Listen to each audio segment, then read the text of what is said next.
Alléluia, gloire au Seigneur Jésus-Christ.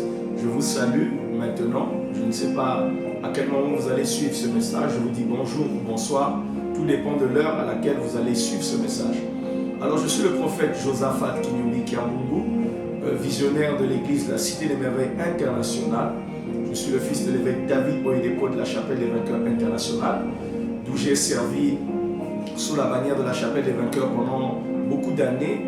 En tant que pasteur à plein temps, j'ai commencé d'abord comme membre de cette église, jusqu'à devenir pasteur. J'ai été consacré dans cette église et j'ai servi comme pasteur à plein temps. Et depuis 2018, le Seigneur m'a parlé de la vision qu'il m'avait déjà donnée bien avant, afin d'apporter de la lumière et d'éclairer les peuples au travers de la mission qu'il m'a donnée et de ce qu'il m'avait mis à cœur. Alors j'ai été formé sous l'évêque David Oyedepo selon l'ordre du Seigneur, parce qu'il m'a dit: je t'envoie vers cet homme pour que tu apprennes sous lui et que tu sois formé sous lui. Et je bénis le Seigneur pour tout le travail qui a été fait, qui continue à être fait au travers de mon père dans la foi, l'évêque David Oyedepo.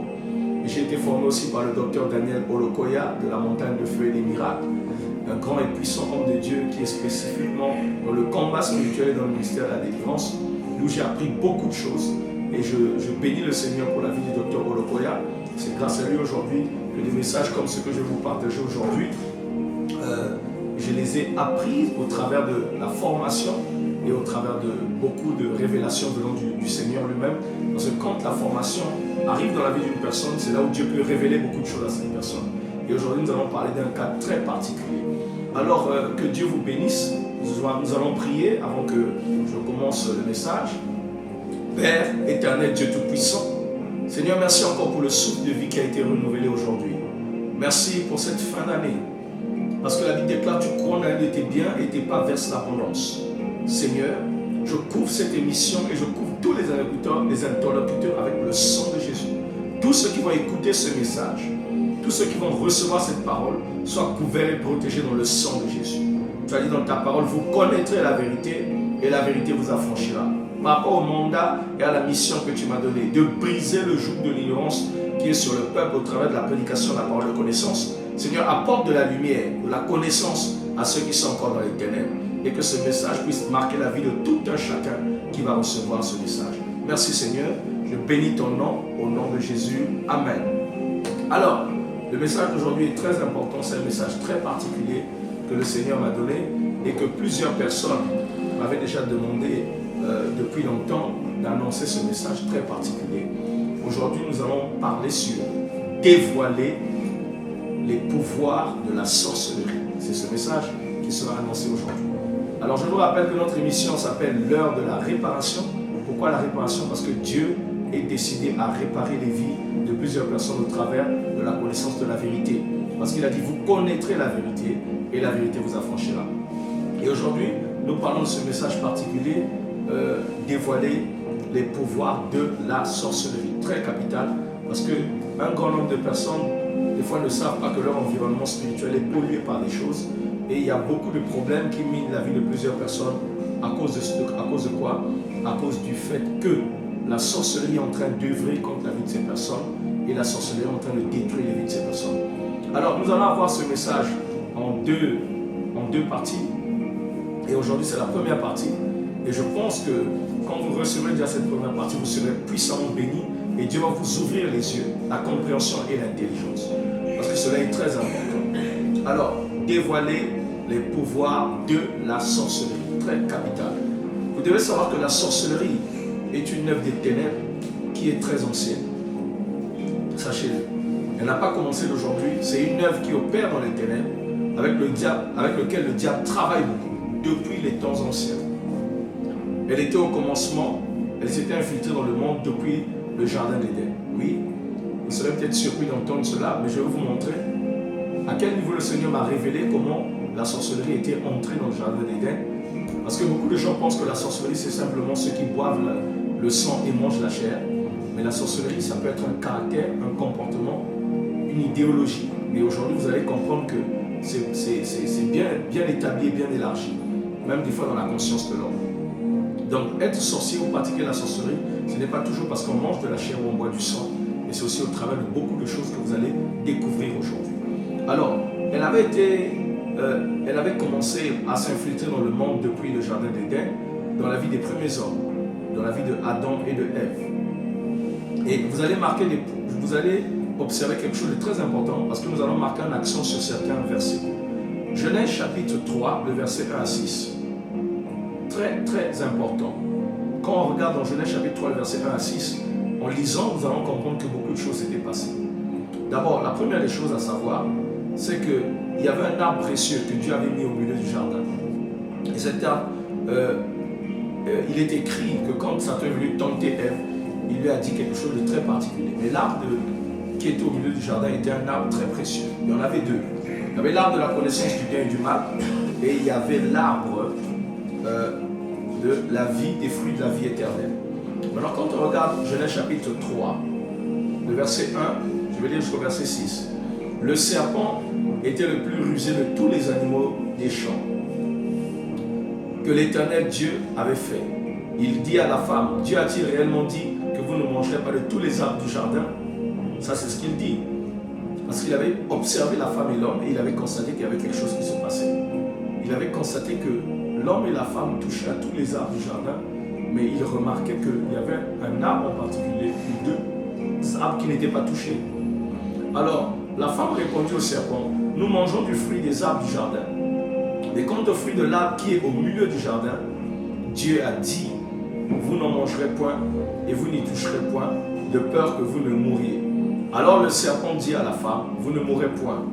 Mais Dieu sait que le jour que vous en mangerez, vos yeux s'ouvriront et que vous serez comme des dieux, connaissant le bien et le mal. Le verset 6. La femme vit que l'arbre était bon à manger et agréable à la vue et qu'il était précieux. Suivez bien. Qu'il était précieux pour ouvrir l'intelligence. Elle prit de son fruit et en mangea. Elle donna aussi à son mari qui était auprès d'elle et ils en mangèrent. Alléluia. Regardez bien, quelque chose de très... L'arbre était précieux pour ouvrir l'intelligence. Et les sorciers disent souvent aux hommes, il faut qu'on vous ouvre l'intelligence parce que vous êtes simple d'esprit. Ou encore, ils disent, tu as encore les yeux fermés et l'intelligence obscurcie. Voilà comment eux ils définissent ça dans ce monde. Ils définissent que la sorcellerie est une forme d'intelligence. C'est-à-dire qu'on ouvre l'intelligence d'une personne. Une simple personne qui n'a pas attrait aux choses spirituelles, c'est-à-dire au monde spirituel, qui ne comprend pas les choses de l'esprit, et ils font ce genre de proposition. Ils disent qu'ils ouvrent les yeux aux gens, ils leur ouvrent l'intelligence. Mais en réalité, ils leur font entrer dans un monde. Vous savez, cela est très particulier. Dans la définition, vous allez comprendre qu'est-ce que la sorcellerie. La sorcellerie, c'est la rébellion et la désobéissance contre Dieu et contre l'ordre établi. Dans la sorcellerie, ce n'est pas d'abord aller manger la chair et boire le sang. Ça sont les choses qui viennent après. Mais la sorcellerie, c'est la rébellion et la désobéissance contre Dieu et contre l'ordre que Dieu a établi. C'est ça la sorcellerie. Donc, se rebeller contre Dieu et désobéir à Dieu. Toute personne qui se rebelle contre Dieu devient un sorcier potentiel. Parce que la rébellion contre le Seigneur et contre l'ordre que le Seigneur a établi, lui qui est le créateur de toutes choses, c'est de la sorcellerie. Et dans les définitions, vous allez comprendre. Qu'est-ce que la sorcellerie? La sorcellerie, c'est rejeter le bien que Dieu nous a fait en l'accusant à tort. Et en disant, tout est de sa faute. Ce sont de telles pensées que le diable met dans le cœur des hommes. Quand on regarde Genèse chapitre 3, le verset de 7 à 13, nous allons remarquer cela. Très capital. Vous savez que quand Dieu est venu pour demander à Adam, as-tu mangé le fruit de l'arbre dont je t'avais interdit de manger? Adam a dit, la femme que tu as mis à mes côtés. Pourquoi? Parce que son intelligence et sa sagesse étaient déjà obscurcies par quelque chose. Le diable avait déjà fait entrer en eux une mauvaise sémence. Ils ont désobéi à Dieu, ils se sont rebellés contre Dieu. Parce que le diable a dit non, Dieu sait que le jour que vous mangerez de ce fruit, vous ne mourrez pas, mais vous serez comme lui. Vous aurez la connaissance du bien et du mal. Il les a introduits dans le mal. Et vous voyez, et l'homme s'est mis à accuser Dieu, alors que l'homme vivait là avec Dieu depuis longtemps, mais il ne l'avait jamais accusé. Quand la sorcellerie est rentrée, quand la nature de l'homme a été corrompue, c'est là où le mal est rentré. Alléluia. La sorcellerie, c'est rejeter le bien que Dieu nous fait en l'accusant que tout est de sa faute. Ce sont les telles pensées que le diable met dans nos cœurs. Et l'homme a dit à Dieu, la femme que tu as mis à mes côtés, m'en a donné, j'en ai mangé. Suivez bien, la femme que toi tu as mis à mes côtés. Donc ça veut dire qu'avant que tu mettes cette femme à mes côtés, je n'avais jamais eu à faire ce genre de choses. Mais comme tu as mis cette femme à mes côtés, voilà pourquoi j'ai mangé de ce fruit. Donc en réalité, l'homme n'accusait pas vraiment la femme. Il était en train d'accuser Dieu au travers de la femme, parce que c'est toi qui as mis cette femme à mes côtés. Vous voyez, ça c'est l'œuvre de la sorcellerie. Accuser. Voilà pourquoi le diable est appelé l'accusateur des frères.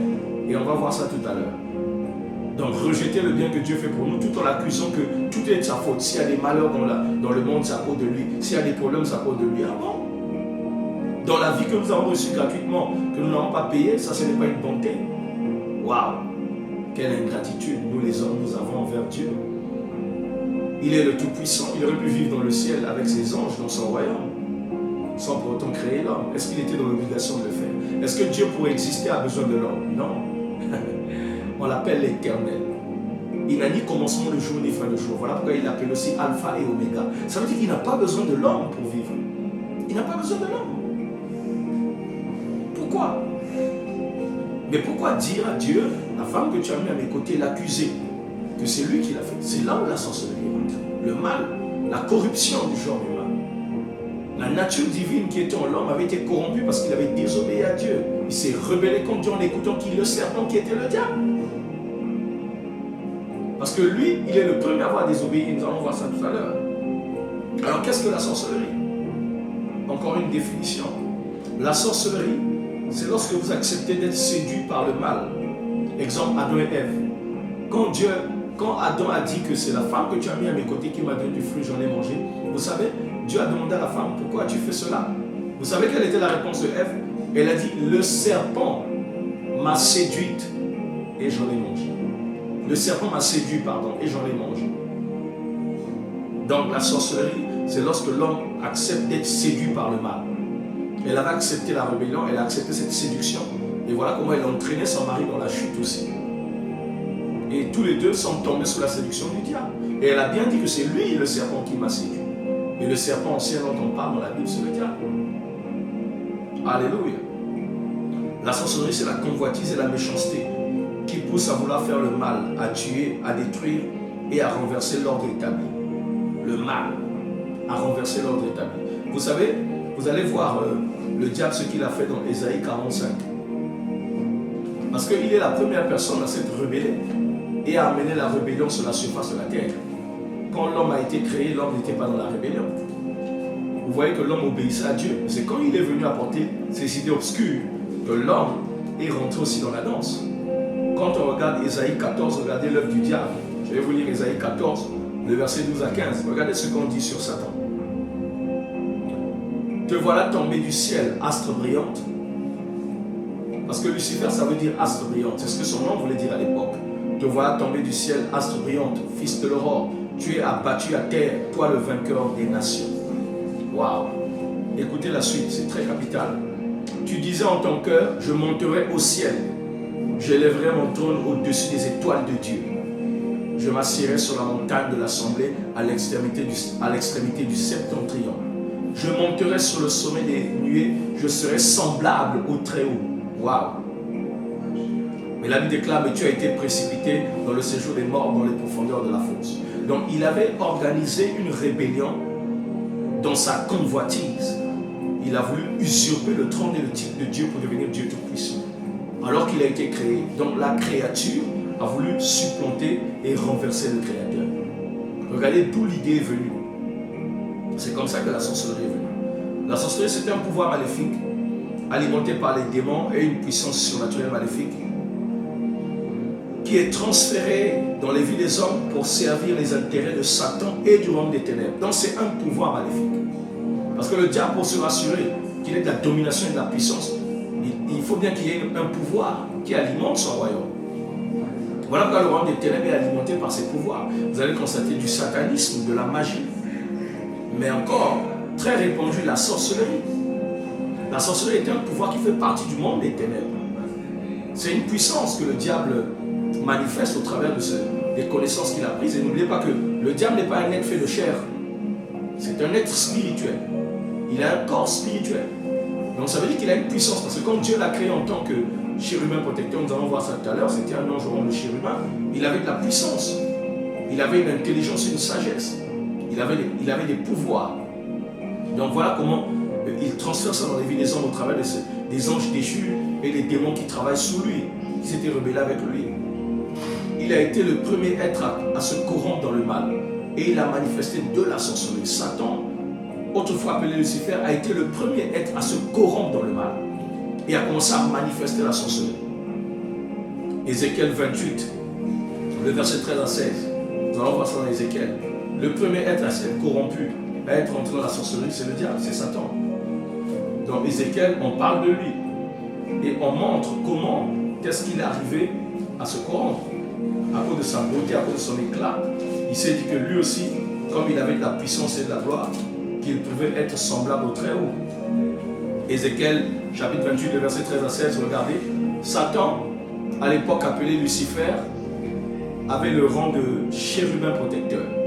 Les chérubins protecteurs sont une catégorie des anges qui sont autour du trône de Dieu. Ils paraissent comme Dieu, ils ont de la lumière, de la puissance, de la gloire, parce qu'ils sont autour du trône de Dieu. Et quand on regarde l'Apocalypse, on parle des chérubins. Donc dans le royaume des cieux, dans l'univers là où Dieu habite, quand Dieu a créé les anges, il a créé les anges en catégories. Par exemple, dans la Bible, on nous parle d'un archange, qui n'est pas un simple ange, mais on l'appelle un archange. C'est celui qu'on appelle Michel, encore Michael. Lui, il est le chef de l'armée céleste. Donc vous avez les anges de la guerre qui font partie de l'armée céleste. Vous avez les anges messagers, comme Gabriel, qui fait partie des anges messagers. Il est celui qui est beaucoup cité dans la Bible. Vous avez ce qu'on appelle les séraphins. Les séraphins sont les anges adorateurs, ceux qui ont table à louange dans les cieux. Et vous avez les chérubins protecteurs. Mais quand on parle de rang, les chérubins sont une catégorie des anges qui sont à un rang très élevé. Voilà pourquoi, lorsque Satan s'est rébellé, Lucifer à l'époque, c'est l'archange Michael qui s'est levé pour le combattre. Parce que l'archange est le chef de l'armée céleste. C'est un ange très, très élevé. Il est au rang d'archange. C'est un archange.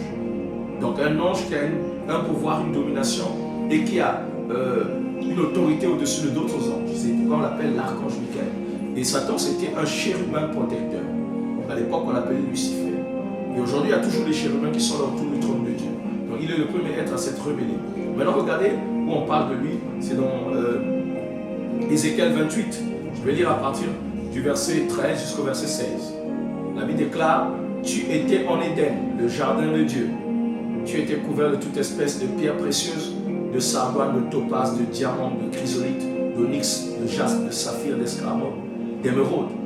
Tes tambourins et tes flûtes étaient à ton service préparé pour le jour où tu fus créé. Là, on parle de lui. Tu étais un chérubin protecteur aux ailes déployées. Ça, c'était le rang qu'il avait. Il était au rang de chérubin protecteur. Et la Bible déclare: je t'avais placé et tu étais sur la sainte montagne de Dieu. Tu marchais au milieu des pierres étincelantes. Tu as été intègre dans tes voies depuis le jour où tu fus créé jusqu'à celui où l'iniquité a été trouvée chez toi. Ouais, l'iniquité a été trouvée en lui. De l'injustice, parce que lui aussi il voulait, la position qu'il avait ne le suffisait pas. Il voulait une position plus forte et plus puissante. Il voulait prendre la position de l'Éternel, Dieu Tout-Puissant, le Créateur, pour qu'il devienne celui qui est le Tout-Puissant. Alors que cela n'est pas possible, puisqu'il a été créé, alors que Dieu n'a pas été créé. Et la Bible déclare: tu as été intègre dans tes voies depuis le jour où tu fus créé, jusqu'au jour où celui où l'iniquité a été trouvée chez toi. Par la grandeur de ton commerce, tu as été rempli de violence. Et tu as péché. Je te précipite de la montagne de Dieu et je te fais disparaître, chérubin protecteur, du milieu des pierres étincelantes. Voilà. Voilà comment il a été précipité. Voilà comment le diable, Satan, a été précipité. Très capital. Vous devez comprendre que c'est lui la première créature, le premier être à se corrompre dans le mal et avoir manifesté la sorcellerie. Donc il avait le rang de chérubin protecteur. Et c'est ceux des anges qui sont autour du trône de Dieu. Ce sont des princes, les chérubins protecteurs. Et lui, il était à ce rang-là. Et voilà comment il s'est corrompu dans le mal. Et voilà comment il est venu corrompre aussi l'homme. Vous avez vu, il est passé par Ève. C'est pourquoi on l'appelle le serpent ancien, Satan. Parce qu'on dit c'est le serpent qui était venu tenter Ève. Et dans la Bible, quand vous regardez l'Apocalypse, on parle de lui comme le serpent ancien. Le serpent ancien. C'est aussi lui le dragon. On l'appelle le diable, on l'appelle l'accusateur des frères. Alléluia. Je prie pour vous, les œuvres de la sorcellerie qui sont manifestes dans votre vie soient renversées dans le nom de Jésus.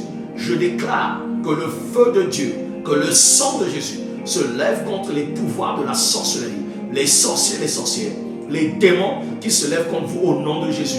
Que Dieu vous délivre des œuvres des ténèbres et que sa puissance puisse vous affranchir dans le nom de Jésus. Par la puissance de l'Esprit, je déclare votre libération au nom puissant de Jésus. Alléluia. Les œuvres de la sorcellerie sont manifestes. Et dans cette première partie de ce message, je vais vous dévoiler des œuvres de la sorcellerie qui sont manifestes des fois devant vous et que vous n'êtes pas assez sensible des fois pour savoir constater, remarquer ou avoir la compréhension que ça c'est de la sorcellerie. Ça arrive souvent au milieu de nous. Et les signes distincts, je ne les ai pas appris en un jour. Durant tout mon parcours, que j'ai commencé ma vie avec le Seigneur, je suis né de nouveau en 2003, ça fait 22 ans aujourd'hui. Et je suis devenu pasteur depuis 2010, ça fait 15 ans, croyez-moi. Je suis allé travailler dans des villes et même dans des villages. Et durant toutes ces années, pendant ces 15 ans, le Seigneur m'a appris tellement de choses et il continue à apprendre des choses. Et notamment toutes les villes ou les villages où j'allais travailler, il y avait des puissances et des pouvoirs manifestes de la sorcellerie. J'ai été défié par des sorciers. Il y a d'autres qui me pointaient même du doigt et qui disaient on va voir. Et je leur disais si Dieu m'a envoyé, vous serez anéantis. Et croyez-moi, beaucoup sont tombés, beaucoup sont dans la tombe, beaucoup sont morts. C'est là où vous voyez la puissance manifeste de Dieu. Car la Bible déclare dans Nombre, vous ne laisserez point vivre la sorcière. C'est quelque chose qui doit être éradiqué. Elle affecte la société, elle affecte les nations. Aujourd'hui, nous avons des présidents sorciers dans les nations. Nous avons des personnes qui pratiquent des sciences occultes de la sorcellerie, de la magie. Et qui œuvrent, ils veulent détruire et qui détruisent même. Très capital et très important. Ce sont des choses que vous devez comprendre. Et aujourd'hui, le Seigneur m'a donné la grâce de vous donner les signes manifestes de la sorcellerie. Quelles sont les œuvres de la sorcellerie? La sorcellerie se manifeste par des signes très distincts. Mais des fois, qui nous échappent parce que nous sommes insensibles à l'Esprit de Dieu. Alors je vais vous donner des signes. Très rapidement, je vais vous donner 30 signes qui vont vous dévoiler la sorcellerie au milieu de vous. Dans votre entourage, dans votre vie, dans votre famille. Croyez-moi. Et les sorciers n'aiment jamais travailler de loin. Ils aiment toujours travailler de près. Comme le diable. Le diable, quand il veut vous atteindre ou vous faire du tort, il ne va pas chercher loin. Il cherche ce qui est près. Ça peut être des amis, ça peut être des parents, ça peut être des gens qui sont proches de vous, des relations. Alors je vais vous donner des signes de la sorcellerie. Le premier signe, l'esprit de contrôle et de manipulation. Quand on regarde Genèse chapitre 3, le verset 1 à 3, le diable a dit à Ève, est-il vrai, l'Éternel a-t-il dit que vous ne mangerez pas de tous les arbres du jardin? Vous allez constater la sorcellerie par l'esprit de contrôle et de manipulation. Quand Ève lui dit non, nous pourrons manger de tous les arbres du jardin, mais l'arbre qui est au milieu là-bas, nous ne pourrons pas manger parce que le jour que nous en mangerons, nous mourrons. Vous avez vu ce que il a dit à Ève? Non, vous ne mourrez pas. Dieu sait que le jour que vous en mangerez, vous deviendrez comme lui et ont la connaissance du bien et du mal. La sorcellerie, c'est un esprit de contrôle et de manipulation. Quand vous constatez autour de vous qu'il y a des gens qui aiment contrôler, qui aiment manipuler, sachez que c'est l'esprit de la sorcellerie. Vous allez constater qu'il y a des gens avec lesquels vous vivez qui aiment toujours avoir le contrôle sur tout ce que vous faites. Quand vous faites quelque chose, ils doivent savoir. Ils veulent toujours dire un mot sur ce que vous faites. L'esprit de contrôle. L'esprit de contrôle et de manipulation. La sorcellerie aime le contrôle. Vous avez acheté la voiture à combien? Les chaussures ont coûté combien? Mais il n'y a pas de raison valable même quand vous demandez à la personne pourquoi tu me demandes ça. Non, je veux juste savoir. L'esprit de contrôle et de manipulation, c'est un esprit de la sorcellerie. C'est un des signes distincts de la sorcellerie. Parce que vous devez savoir que sur le plan spirituel, Dieu peut vous dévoiler une personne qui est dans la sorcellerie au travers des songes, d'une révélation quelconque. Mais vous savez que ce sont des choses qui ne peuvent pas s'accuser comme ça parce qu'elles sont spirituelles. Maintenant, je vous donne ces signes pour vous montrer comment détecter cela dans une personne ou dans votre environnement. Quand vous remarquez qu'il y a la manipulation et il y a le contrôle, c'est l'esprit de la sorcellerie. C'est ce que le diable a fait. Il contrôlait jusqu'à ce qu'il est venu manipuler Ève qui a fait tomber aussi Adam. Alors, l'esprit d'infiltration au milieu des autres pour nuire. Jean 10, verset 10. Le diable ne vient que pour voler, dérober et détruire. Mais moi, je suis venu pour que mes brebis aient la vie et qu'elles soient dans l'abondance. Amen. L'esprit d'infiltration au milieu des autres pour nuire. Troisièmement, l'esprit d'accusation. Apocalypse 12, verset 10. Le voilà donc précipité, l'accusateur de nos frères. L'accusateur. Le diable, on l'appelait l'accusateur. C'est dans Apocalypse 12, verset 10. La sorcellerie, c'est un esprit d'accusation. La sorcellerie aime accuser. Vous allez remarquer que si vous êtes au milieu des gens qui aiment toujours vous accuser, c'est l'œuvre de la sorcellerie. Les sorciers aiment accuser les gens. Faire culpabiliser les gens par des accusations.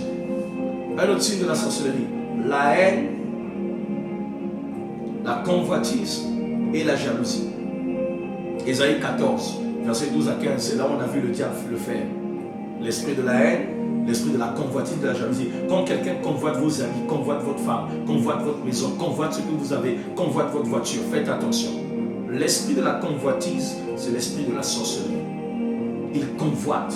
Il y a la haine, il y a la convoitise qui est mélangée dedans avec la jalousie. La convoitise et la jalousie, ce sont les signaux distincts de la sorcellerie. La sorcellerie n'aime pas voir l'évolution, n'aime pas voir ce qui est beau, ce qui est propre. On voit une femme dans un foyer avec son mari qui sont en paix, la sorcellerie est contre cela. La convoitise, la haine et la jalousie. Alléluia. Très, très, très, très important. L'esprit de la ruse et de la duplicité. Donc la personne est double. Elle manifeste des intentions, mais en réalité, ce ne sont pas ses réelles intentions.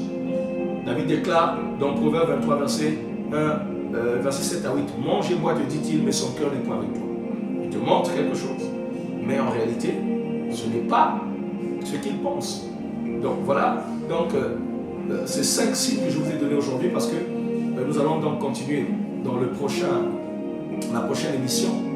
Voilà pourquoi vous ne devez pas manquer cette émission. Très très important. Ça, ce sont les signaux de la sorcellerie que je suis en train de vous dévoiler. Et je vais vous montrer aussi comment est-ce que vous pouvez détruire les œuvres de la sorcellerie. C'est là où le Seigneur m'a montré ces choses. Et c'est là où j'ai compris que beaucoup de choses se passaient au milieu de ma vie et je ne comprenais pas. Amen. Je peux vous ajouter un 6e point. L'esprit de faire du mal facilement, très facilement. Ça sont les signaux de la sorcellerie. Quelqu'un fait le mal très facilement. Et il est là, ça ne lui dit absolument rien. Ça s'est passé avec Caïn et Abel. Il a tué son frère. Quand on lui demande où est ton frère, il dit suis-je le gardien de mon frère, il continue à faire ce qu'il faisait. Un homme un jour est venu, il a tué sa femme. La femme était tombée dans la cuisine. Il a mis le couteau dans la gorge, le sang coulait et il s'est mis à table en train de manger devant le corps de la femme qui giglait de sang. Et les blancs disent c'est le traumatisme. Non, c'est un esprit. Il y a un pouvoir, il y a un esprit qui a rendu cette personne comme ça. Donc voilà ce que je voulais vous dire dans cette première partie de ce message. Que Dieu vous bénisse à mon amant. Cette émission, c'est l'heure de la réparation. Et je suis sûr que quand vous allez suivre la deuxième partie de ce message sur dévoiler les pouvoirs de la sorcellerie, vous serez éclairé et illuminé. Je suis sûr que ça va vous aider à vous en sortir, surtout quand vous êtes en face des personnalités, des pouvoirs qui veulent vous nuire ou vous détruire. Alors je prie pour vos pères, je prie pour tous ceux qui me suivent dans ce message, que la main de Dieu soit sur vous. Vous qui avez reçu cette première partie de connaissance, qu'elle soit établie dans vos cœurs et dans vos vies, que vos esprits s'ouvrent. Si au milieu de vous des sorciers ou des sorcières, que Dieu les dévoile et les renverse en votre faveur. Je prie et je déclare que tout ira bien. Soyez puissamment bénis. C'est notre émission, l'heure de la réparation. Et vous aurez la suite de ce message dans la prochaine émission. Alors, pour cela, j'aimerais vous rappeler aussi que l'église de la Sainte Merveille est ici sur place, à Brazzaville, au Congo-Brazzaville, dans la ville de Brazzaville. Je suis le visionnaire de la Cité des Merveilles. Que Dieu vous bénisse. Merci beaucoup. Et je vous souhaite beaucoup de bonheur en cette fin d'année. Amen.